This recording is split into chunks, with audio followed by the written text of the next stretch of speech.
answer this if I'm If you do not change your course, the IDF will be forced to take all necessary measures to legal blockade in accordance with international law and prevent your vessel from entering the restricted area.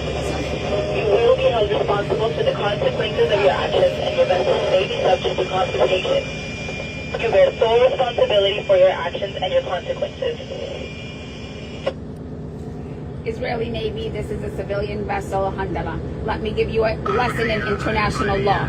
Any blockade that deliberately starves a civilian population is a violation of international law. It is not only that, it is a war crime. You have no legal authority to enforce an unlawful blockade, and as such, you have no authority to use force to enforce an unlawful blockade.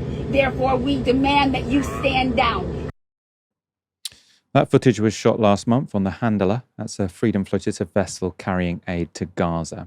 As with other aid ships trying to reach Gaza, the IDF intercepted and boarded the Handler and detained 21 of the people on board, including journalists, medics, and activists. Among them was American activist Chris Smalls, co-founder of the Amazon Labor Union. Chris was the only black person on board the Handler, and his treatment in Israeli custody was very different from that of his crewmates. In a statement, the Freedom Flotilla Coalition said this.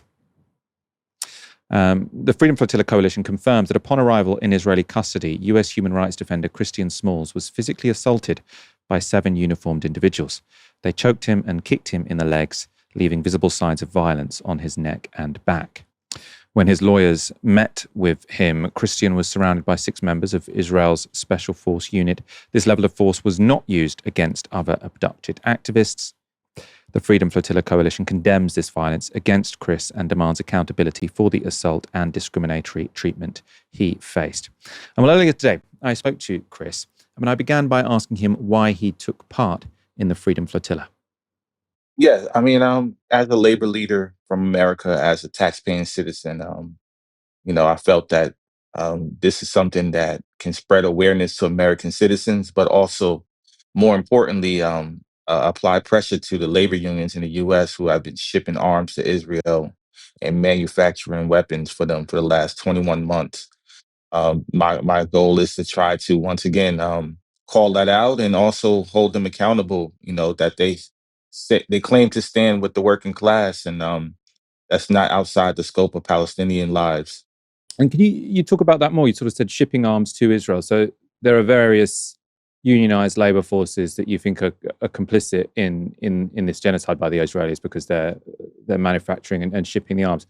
Has there been a movement within? I mean, obviously you're part of the labor movement, but has there been a broader movement within the labor movement to push to stop such complicity? I mean, from the rank and file members, I've seen some traction with the locals on the local level, but on the international level and on the national level, it hasn't been much traction. And that's where we have to focus with the leadership of these unions who make the decisions for the rest of the rank and file members. And what I've seen and read in different articles, once again, two labor unions in particular and federations, the AFL-CIO for one, hasn't passed 0 resolutions since October 7th. And the longshoremen who once stood on the right side of history when they took on the apartheid in South Africa. This time they're not taking that same stake, and that's disheartening to see. And let's talk about what happened to you on this flotilla. So you were detained and beaten by Israeli authorities. Could you talk about that experience? Sure, absolutely. I mean, when we arrived to the port of Ashad after riding with the IOF for 12 hours, we were transferred over to the port of authorities at the immigration. And I didn't want to consent to their propaganda. So they had cameras everywhere, cameras when they boarded the boat. They had cameras when we was getting off. They were calling us off one by one, country by country. They left the Americans for last. And I was one of the last to get off when I was approached by 7 authorities.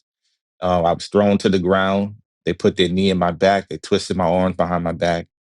And they 3 on each side, 3 authorities on each side, levitated me while one was pulling my hair and my chains, using it as a noose to choke me into the point where I couldn't breathe. Then they took me into a separate room. They threw me up against the wall, face first.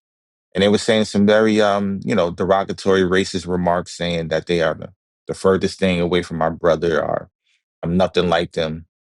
And then they had me guarded for 5 hours with five different guards, and kept me isolated from the rest of the crew throughout the entire process. And you were the only black person who took part in this particular trip on the flotilla, as far as I understand. And so you think that the treatment that you got was racially motivated? Yeah, absolutely. I mean, besides me and my brother Hatem, who was Arab from Tunisia, he and I were treated completely different from the rest of the crew. Obviously, it wasn't no coincidence that they left us two for the last to be deported out. They were definitely trying to not only torture me physically, but also psychologically as well. Let me put to you the statement that the Israeli Foreign Ministry gave to The Guardian, just so I can get your response to it. So they said, contrary to the claims made, the passenger violently resisted. This was a planned provocation intended to create media attention. We emphasize that no other passenger made a similar claim. What's your response to that statement from the Israeli Foreign Ministry? Yeah, that's just ridiculous. First of all, we were on a hunger strike, so I didn't even have the energy to resist in any type of way. Secondly, it's amazing to me how there was so many photos and propaganda that they put out with Greta Thunberg and the Madeleine, but for some reason, we haven't seen much or any photos. So I encourage them, if they have any footage, and I know they do. There was journalists there. There was photos taken. I encourage them to release it. If they claim that I was violent, please show that footage of me being violent. I guarantee um, it will shock the world what they've done, and they know it. No, I mean, that's a very persuasive point. They don't seem to be reluctant to release footage when they think it's in their interest. I want to go back to that, actually, because you talked earlier about you didn't want to give them a propaganda win. And I suppose I've seen, sort of from what you've written and said elsewhere, you were, I suppose, you didn't like the way that they'd shared that image of Greta Thunberg, sort of suggesting, oh, look, we're treating her really well, we're giving her sandwiches. And she was smiling in that photo. Now, of course, no one in their right mind would judge Greta Thunberg for smiling in a photo after having bravely gone on a flotilla to try and break a blockade of Gaza. But you were trying to actively avoid a similar situation happening again. Can you talk about that? Yeah, we all were. As a crew, we already announced a day or two prior that we were going on a hunger strike immediately before captivity. And I think that definitely killed their propaganda when it came to the water and sandwiches that they eat. They even announced it, the IOF, as they onboarded, that we understand you guys are on a hunger strike. But as far as that, it was also a punishment because we did that. When we got to prison, they kept us in solitary confinement, 24-hour lockdown. We weren't allowed any yard time. And we only saw the light of day when we had to go see the judge and see our lawyer, which was only twice. So a part of the hunger strike, it did work to kill their propaganda, but at the same time, it also helped them motivate them to punish us in a different way. And so tell me what happens after you get detained. So you get detained, they assault you essentially, then you're in solitary confinement for a while. Then do you get deported to the United States? I mean, sort of talk me through the timeline. Oh yeah, we were detained on Sunday. We were transferred into prison. If you wanted to see the judge, some people elected to go home and get deported right away. But the rest of us had to go to a facility in Israel. And yeah, we were once again subjected to a 24-hour lockdown. We were raided twice. We were stripped naked twice, humiliated twice. We were visited by the warden for no reason. They were weaponizing food against us, trying to give it to us, knowing we were on a hunger strike. We probably were drinking contaminated water. And they lied to us every day. They would make you believe that you're going home, um, and have you get dressed. Even when, in my case, they made me get dressed one day, told me I was going home, and just to close the door in my face.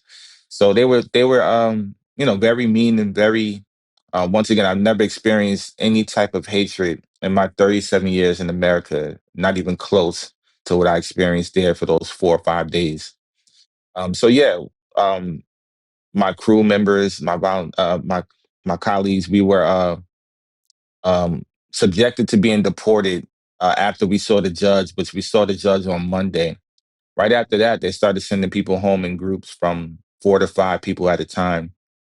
And I was one again, the second to last to leave, if not the last to leave. Me and my brother Hatton on Thursday. And when we were deported, we had no idea where we were going. They didn't tell us much information, and we didn't get dropped off right to the airport like the rest of our crew. They dropped me and Hatton off at the border of Jordan and just left us there. Wow, they just left you sort of by the side of the road to find your own way back. Yeah, at the border, we were processed through with our passports, and they basically told us to find a cab and get to the airport. And they gave us our plane tickets, and that was it. There was no clear cut understanding of what happened, and they didn't even acknowledge or let us know that we were even going to the Jordan border, which was almost an hour and a half drive. You've said you sort of took part in this flotilla to raise awareness, I suppose, within the labor movement and in, I suppose, American society more generally. What reaction have you had to your experience? Has there been interest from legislators, from people in the union movement? What sort of response have you got? Well, honestly, it's been a lot of silence, and it's deafening to see and even hear that even after all the attention that I did got, may not have been mainstream media, but there was enough circulation on the internet. I think we basically took over the internet last week. I saw a bunch of posts, thousands of messages, thousands of reshares all around the world. Millions of people were paying attention to it. So it's really shocking to see that I came home and no politician, essentially only one or two that I know of, Summer Lee and Rashida Tlaib. Outside of that, nobody's have said much of anything. They haven't tried to hold Israel accountable. And the U.S. Embassy is same thing. They've been very silent, complicit.